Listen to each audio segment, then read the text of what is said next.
This is a download from the BBC. Welcome to The Forum, the BBC World Service programme where our experts share their knowledge to help you understand what matters. Hello, I'm Bridget Kendall.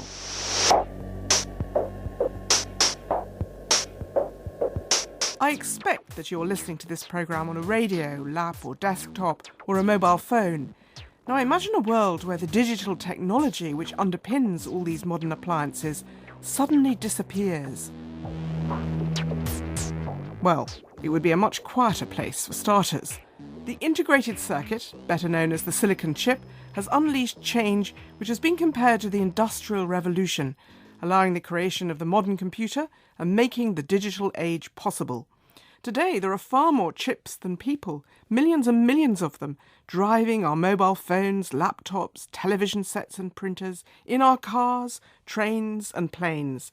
Silicon chips are found in almost all electronics. So can you imagine a world without them? I know, I certainly can't. It's 45 years since the commercial introduction of the first microcomputer chipset, which evolved into the modern microprocessor, changing computers from tools for scientists into the engines which power today's electronic consumer appliances. So how did the silicon chip evolve? And where might this revolution be heading next? I'm joined by four distinguished computer and internet pioneers who helped spearhead some of the most important inventions of the computer age.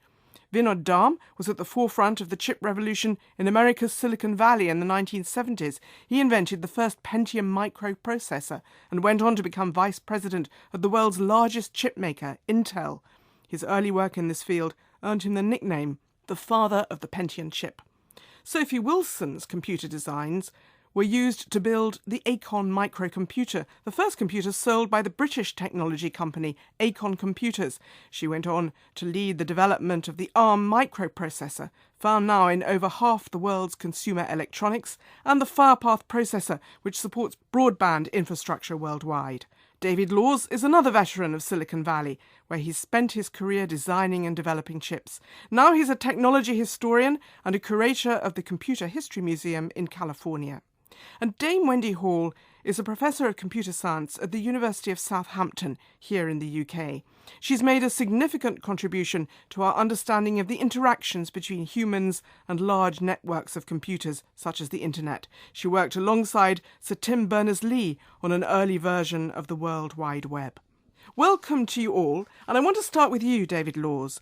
Can you give us briefly a definition of what we mean by a silicon chip and how they work? Silicon devices actually go back much further than most people remember. Crystal radios, in many cases, relied on silicon chips, but silicon semiconductor devices really didn't come into their own until after the invention of the first transistor in 1947 that was germanium.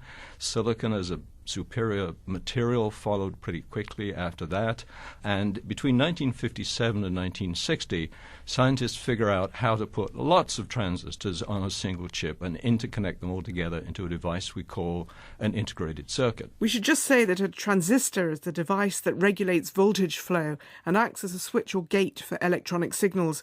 Transistors consist of 3 layers of a semiconductor material, each capable of carrying a current. The first transistor was developed by research scientists John Bardeen and Walter Brattain at Bell Laboratories in the US in 1947. They worked in a group led by the physicist William Shockley, and all 3 went on to win the Nobel Prize for Physics. Here's Shockley speaking on the 25th anniversary of their invention. What we tried to make was a thin layer of semiconductor. These already did exist in the laboratory. And then we tried to change the conductivity of that layer by bringing in more electrons by charging this layer electrically. And we charged it by putting a plate of metal near it and putting a voltage on the metal plate, which would then act like one plate of a capacitor and would then charge the layer of semiconductor. That was one of the inventors of the transistor, Professor William Shockley. So how exactly does a transistor work? The computer on a chip has thousands and thousands of tiny switches, and just like your light switch at home, each single transistor switch can be only on or off. Under the electron microscope, you can watch the switches operating on the chip. At full speed, each one can operate millions of times a second. And the way computers think is like this too. They deal in simple alternatives. Yes or no, do this or do that. That clip from 1980 came from the BBC archive.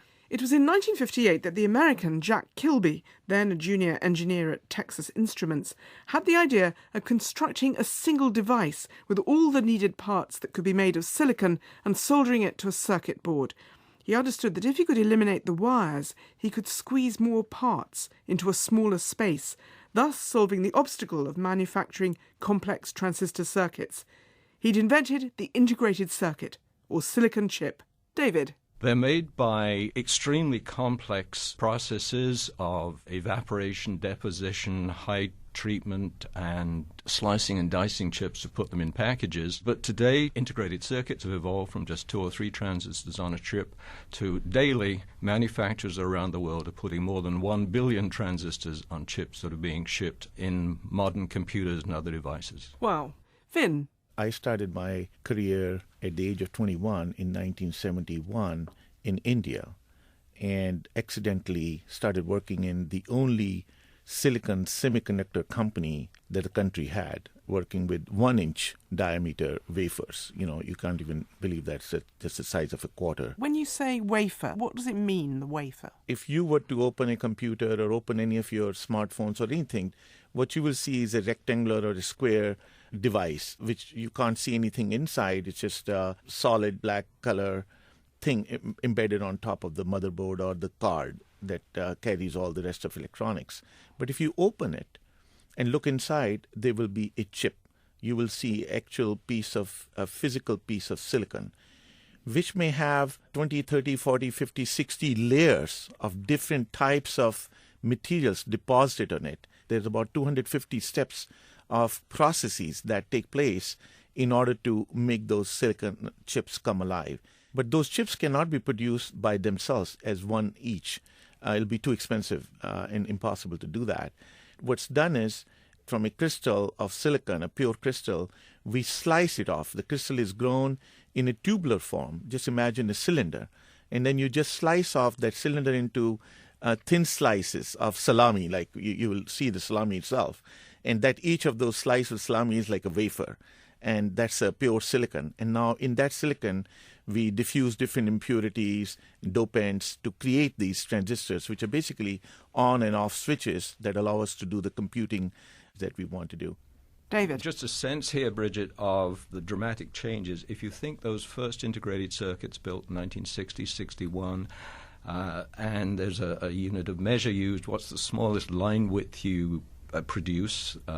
In those days, it was about 10 to 20 microns wide, and you think of a human hair as being 85 to 100 microns will give you a sense of scale. Over the years, the lines were scaled smaller and smaller and smaller, and today the lines on these billion transistor chips are in the order of 10 to 20 nanometers. A nanometer will be a billionth of a meter. If you think of that size relative to a carbon atom is about 0.3 nanometers in dimension, you can see how tiny the lines are which are being produced today on silicon chips, and that's why we can cram so much more onto them.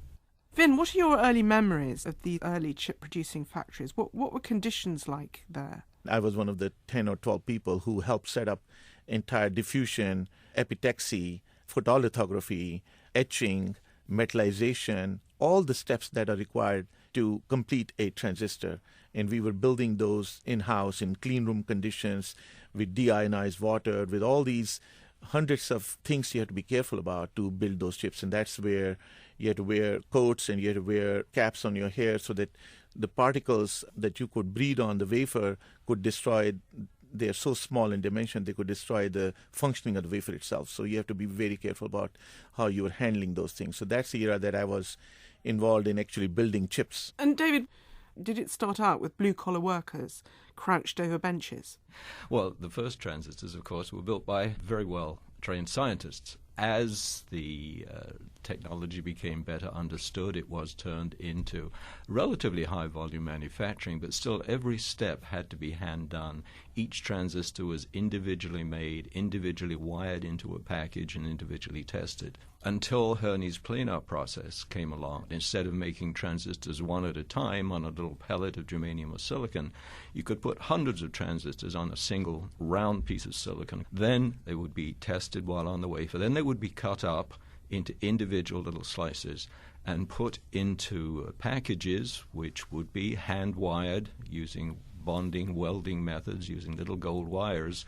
And indeed, there would be vast numbers of individual operators, most of them female, who would sit down all day long assembling these little transistors, peering through microscopes. Let's go back to 1967 now to get a sense of what it was like inside one of the production plants in the UK.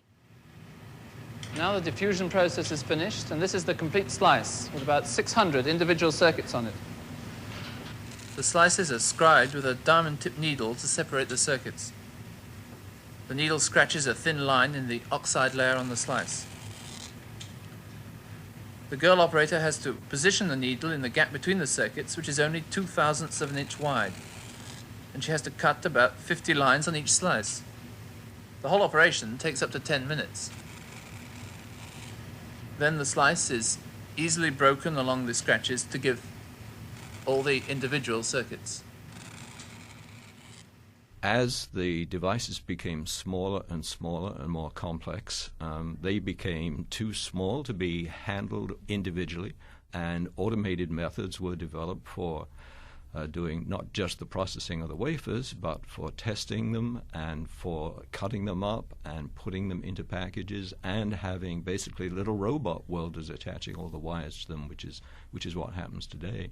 From just very large rooms with people wearing blue coats and hats, now there are very, very few people in a silicon factory, which probably is the size of a large city block. When the silicon chip revolution really got going, it seemed to centre on the San Francisco Bay Area. David, that's where you were working. It became the focus of activity for the early chip-producing companies, didn't it, known as Silicon Valley? Shockley decided that he wanted to start his own company, and Shockley's mother lived in Palo Alto, so he decided to set his company up there. So you have this confluence of an infrastructure of technology, of risk-taking entrepreneurs, and some specific knowledge in the manufacture of semiconductors, which converged in the center of the area that's now called Silicon Valley. Shockley started his company. He was a brilliant, brilliant mind, but he was just a terrible manager and egotist. And 8 of his most brilliant young engineers that became known in the valley as the Traitorous 8 set out on their own to start their own company where they felt they could control their destiny. They raised money from East Coast financer Sherman Fairchild. They started Fairchild Semiconductor. They came up with a better transistor, and their timing was absolutely perfect.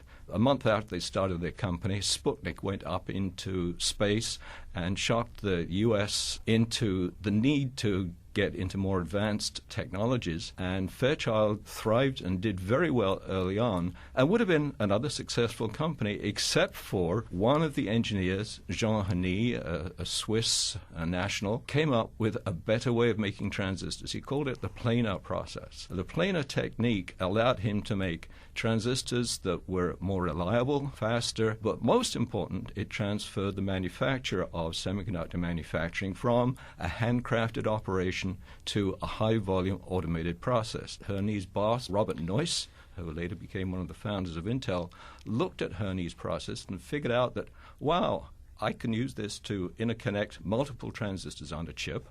And lo and behold, Noyce came up with a practical way of making integrated circuits. A third member of the team, Gordon Moore, came up with an idea. He recognized that the number of transistors on a chip was increasing quite dramatically with time. He drew a line through 5 points on a curve marking each year's increasing complexity and said, wow, in 10 years' time, we'll be able to put 65 or 70,000 transistors on a chip. This became known as Moore's Law, and everybody started to think, well, if Gordon says it can be done, it will be done. And people found ways of making more and more complex chips. Within 20 years, over 120 companies had spun out of Fairchild, and there was this incredible infrastructure which enabled the industry to continue to grow and thrive. As a computer historian, David, sketch us a quick picture of what early computers looked like before the invention of the silicon chip. Computers go way back to mechanical devices, such as the Babbage machine, the Victorian computer that was built in London. In the 20s and 30s, people started building computers using relays and other mechanical methods of calculating. The first electronic computers came about during the Second World War, with the Colossus developed at Bletchley Park for decoding ciphers,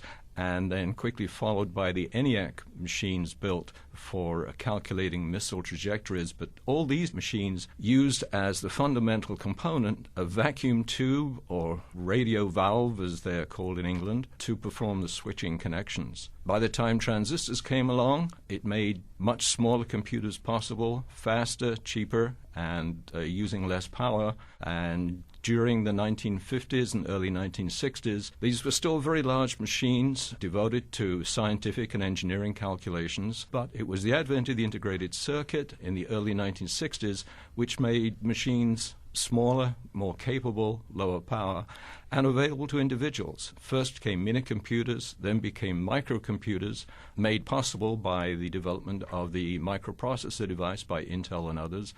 And ever since then, computers have become smaller, more ubiquitous, such that every day we're surrounded by tens, if not hundreds, of computers that help us live our lives. Wendy Hall, can you remember the world before mini-computers and microcomputers? Not much. I did do some programming, Fortran program, when I was at university with the big mainframe we had in those days, but I was a pure mathematician. I wasn't very interested in that. I got interested when the personal computers emerged in the 1980s, particularly the BBC Micro, which of course was an Acorn machine. Sophie, that's where you come into the story. Pick it up for us, these early personal computers. What were they able to do? How did they change the way people could use computers? My first experience was reading about them in magazines, and then I joined a special interest group for microprocessors, the Cambridge University Microprocessor Society, where there were like-minded individuals, people who just talked about microprocessors, and we bought the things, and we were able to make our own computers entirely from scratch. And then obviously we went on to make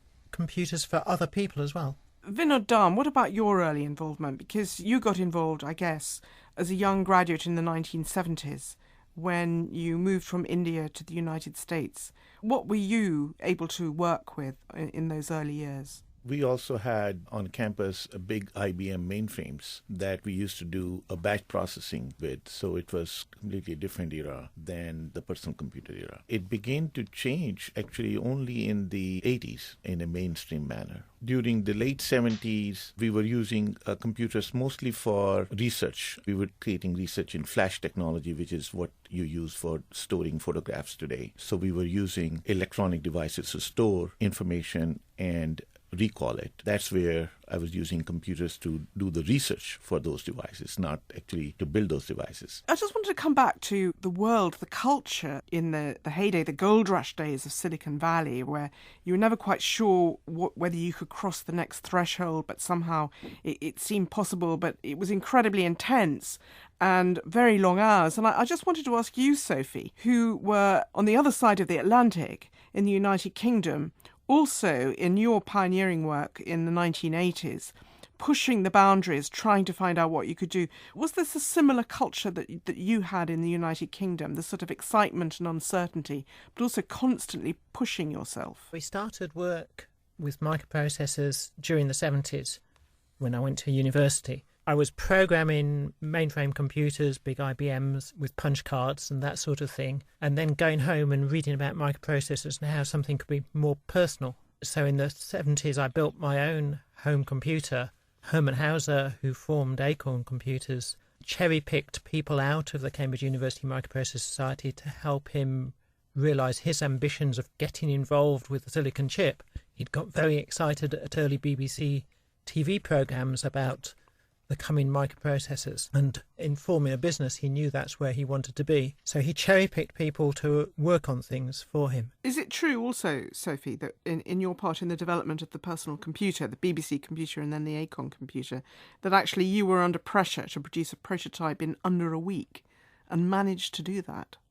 Given that Herman had started up a thing that was a consultancy at first, it became interesting, the computers that we were using to do the consultancy, and he began to wonder if they could be sold. So he set up a commercial arm and we started selling the kit that we developed to run the consultancy. So Acorn System 1 and so on all sort of happened. And those were the times when we were working 7 days a week, 12 hours a day, without cease. You'd go home to sleep. Everything at the time was totally different. There was no standard. The IBM personal computer was in the future. So the BBC wanted to commission a microcomputer design to its own specifications. So it worked for quite a long time with a company and got nowhere. So Chris Curry, another of the founders of Acorn, approached the BBC to say, well, come and have a look at our working prototype of our next generation computer, which far exceeds those specifications. And we had no such computer. So Herman played a trick on Steve Ferber and myself. He rang up each of us independently. We still don't know which one he rang up first, but the conversation went something like this. Hello, Steve. We need to build a prototype of the Proton computer that you've been thinking about for a while. And of course, at the time, we had no prototype. We had nothing really. It was castles in the air at the time. So we had thoughts. We had no circuit diagram. We had no components or anything. Steve naturally said, well, that's impossible. Then Herman played his trump card. He said, well, I've talked to Sophie and she says it is possible. And Steve reluctantly agreed. OK, if I said it was possible, come along and give it a go. And of course, Herman had said exactly the same thing in reverse. Steve said it was possible. I thought it wasn't. So we turned up on Monday, determined to give it a go. So between Monday and Friday, we built the BBC microcomputer prototype from scratch. Before we drew the circuit diagram, we ordered all the components because we had very exotic parts for those days to put into it. We had 4 kilobyte RAMs, 16K by 4 DRAMs to put into it. We found all these exotic things and got them ordered. Some of them were so exotic they're hand carried by representatives into the building, and we worked away. And you managed to do it. It's amazing, these stories of this early pioneering work and the dramas that everyone went through. Wendy, you were also here in the UK. How far do you think that people in this country were aware of everything that was going on the other side of the world in Silicon Valley? Well, of course, the specialists were very aware, and here at Southampton, we've been working in this field for a long time, and the researchers and people in the industry were very aware. But the public weren't. I don't think the public were aware at all until the personal computers began to hit the market. And then it was a very small market until the wave that hit once the web was came into being. We've already heard how the silicon chip was invented and how its early designers went on to form some of the most powerful companies in the world. But let's look now at how far we've progressed since those early years. Sophie, we've talked about this in passing, but just for a recap, give us an idea of the rate of growth. How much information can now be stored on a microprocessor? I've been working with microprocessors for 40 years. During that time, we've had many, many generations of Moore's Law. I started on 3-micron designs. That's what ARM was built on. And we're now on 28 nanometer, 14 nanometer, and shortly we'll see the first 10 nanometer chips in production. That means that equivalent functionality is about 70,000 times smaller in area, or alternatively we can have machines that are roughly 10,000 times more capable than where I started. And most of that comes all through having smaller transistors. The smaller transistors run faster, so about 1,000-fold of that increased capability comes just from running faster. And the other 10-fold comes from refinements in microarchitecture, how a microprocessor is built. It's mind-boggling numbers to think how these things have grown or increased or, in fact, diminished exponentially. Wendy, though, this is a story not just about how much information can be stored on smaller and smaller chips. It is also about the costs, isn't it? The cost of production. Will the cost of devices, such as mobile phones and laptops, keep rising as their memories become more and more powerful? Or will it work the other way around? As things become smarter, the cost goes up initially and then it will come down as the next wave kicks in. So they're always going to charge a lot for the new technology because it's cost a lot to develop it.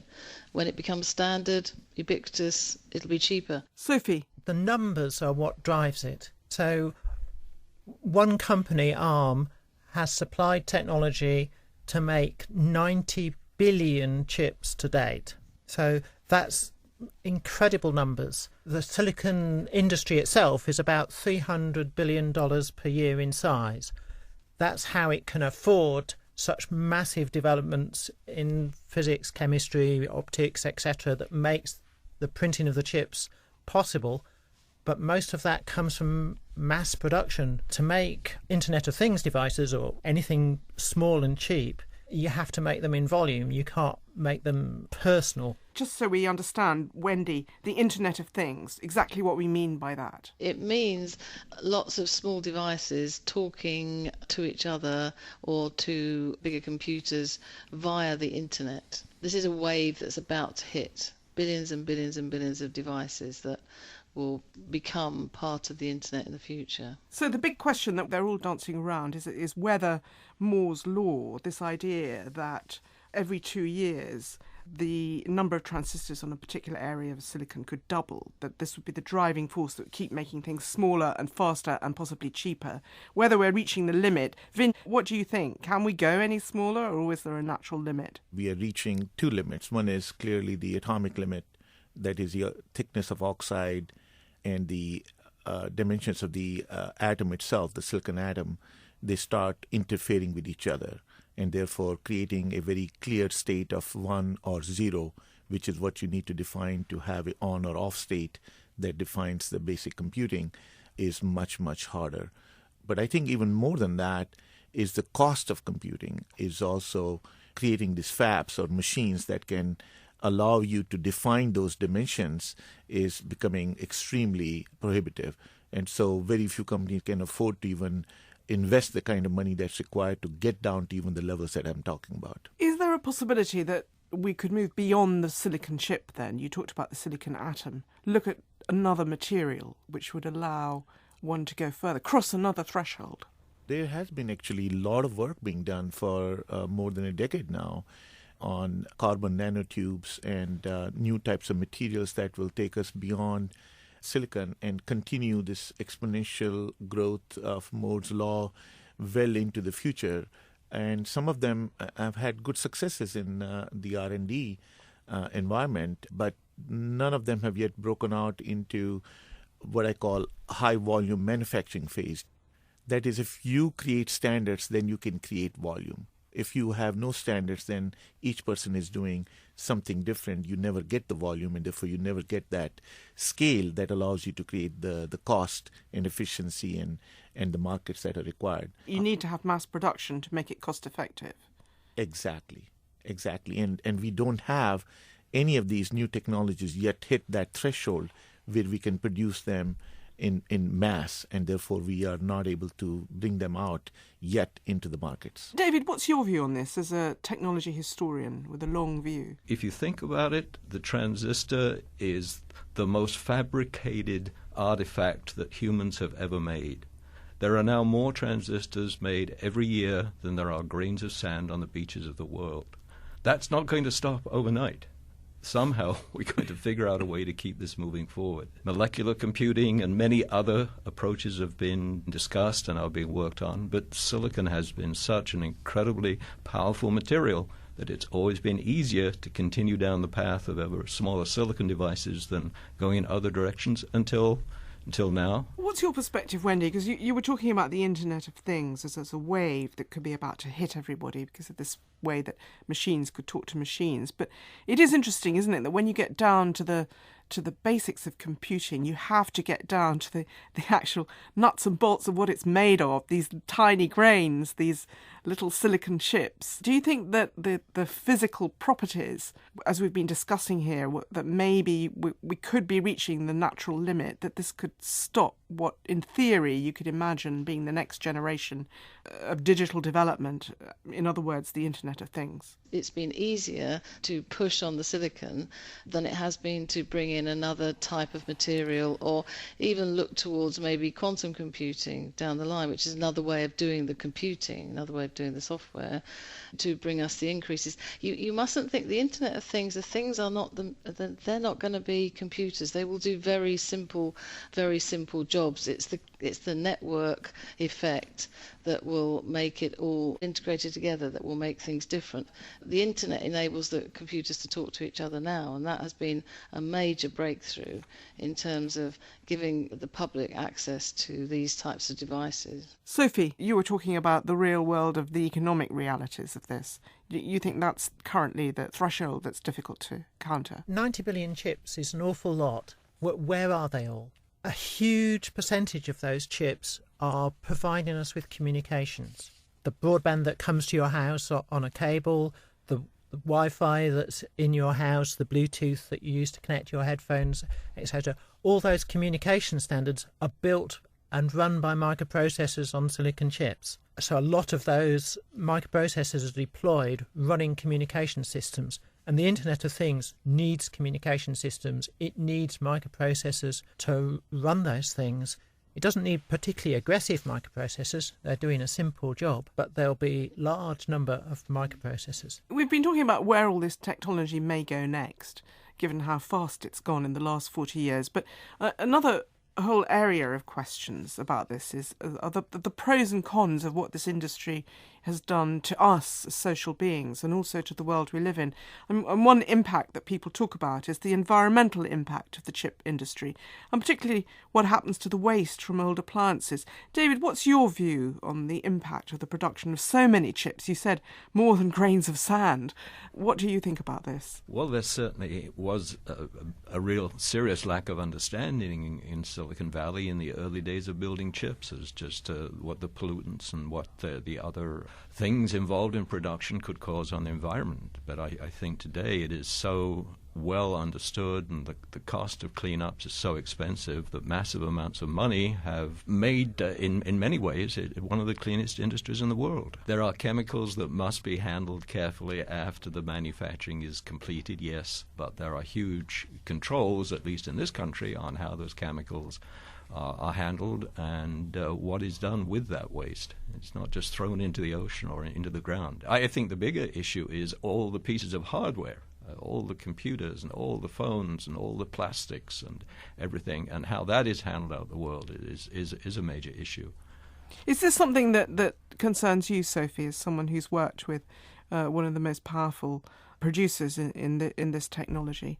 Because it has the ability to have an impact on all our smart devices. But there is a question of what happens when we want to upgrade and chuck those devices away. Smartphones are a peculiar thing. There's a fair load of silicon in them, but there's an awful lot of other stuff in there that's very difficult to recycle because it's in small amounts, but very rare. Trace elements in there, there's gold in there, there are all sorts of things to make things like the touch screen work, the little buzz that the device gives when you touch it, the haptics. There are very powerful electromagnets in there built of rare earth elements.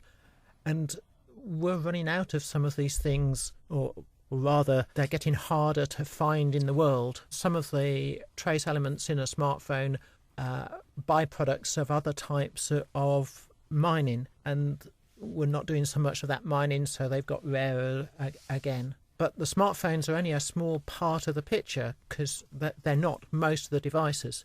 So most of the transistors that have been built in the world, most of the ARM microprocessors or other microprocessors, they're still in use because they're in things. They're not in computers or phones. They're in equipment that's deployed, and that equipment's designed to run for quite a long time. Only gets replaced very rarely, and it's stacked full of firepath microprocessors. This is the size of a computer today, as powerful as the biggest of only a few years ago, but 1,000 times cheaper. What makes it possible is this. It's called a microprocessor. Electric pulses being directed by switches. By sending the pulses along different channels, a chip can be made to do anything from arithmetic to reading a book. Such chips will totally revolutionize our way of life. They are the reason why Japan is abandoning its shipbuilding and why our children will grow up without jobs to go to.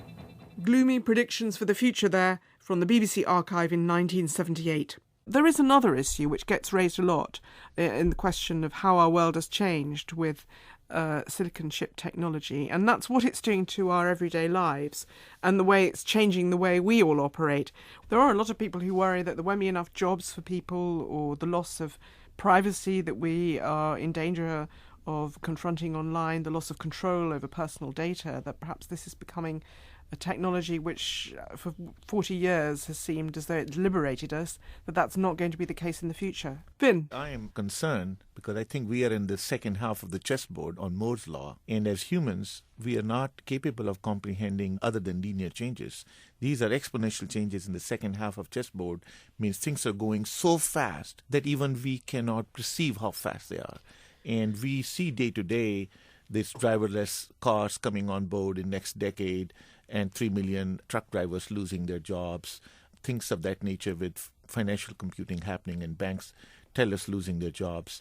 I think this is all going to compound rapidly, I'm afraid, to a point that we as a society are not heeding enough to make sure we are prepared to deal with what I call jobless economy that's going to be there, but it's going to be significant more in a decade or two. We have in this programme been surveying the most extraordinary changes in the last 40 or 50 years, and the four of you have been very closely involved in this. And I just finally want to go around the table and ask each of you, if you look back to where you started in this industry and where we've got you now, could you ever have imagined we would have got this far this fast?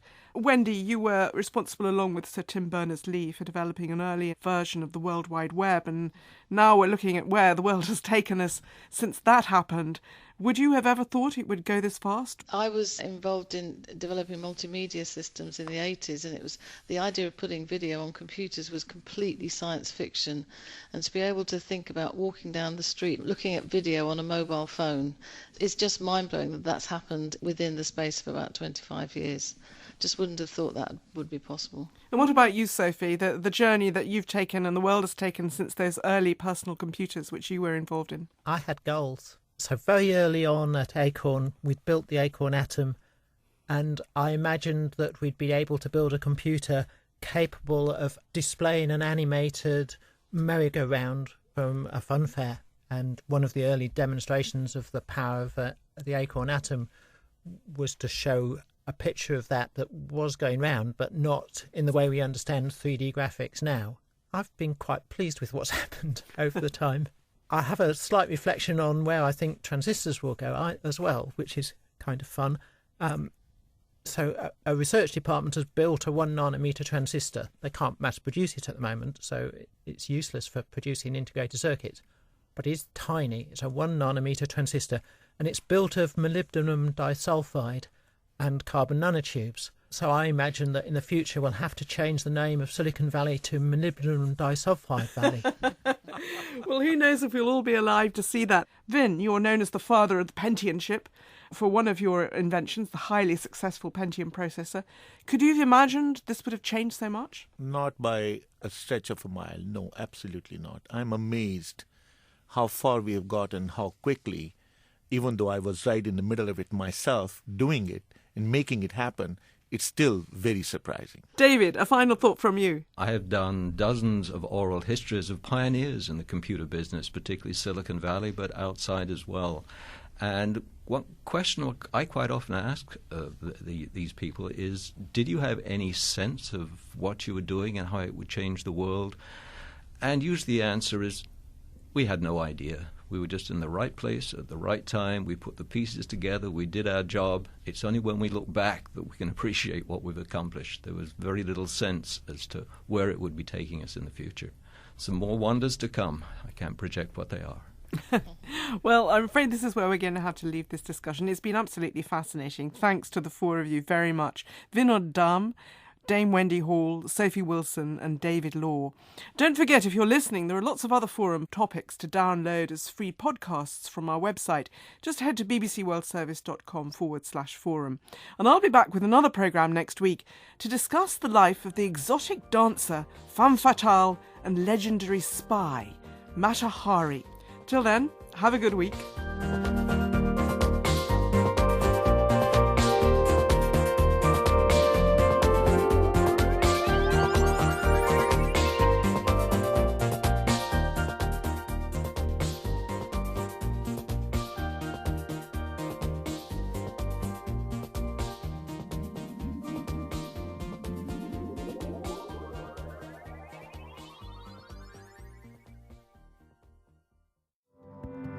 If you've enjoyed this BBC podcast, why not try others, such as In Our Time, where Melvin Bragg discusses the history of ideas. To find out more, visit bbc.com/podcast.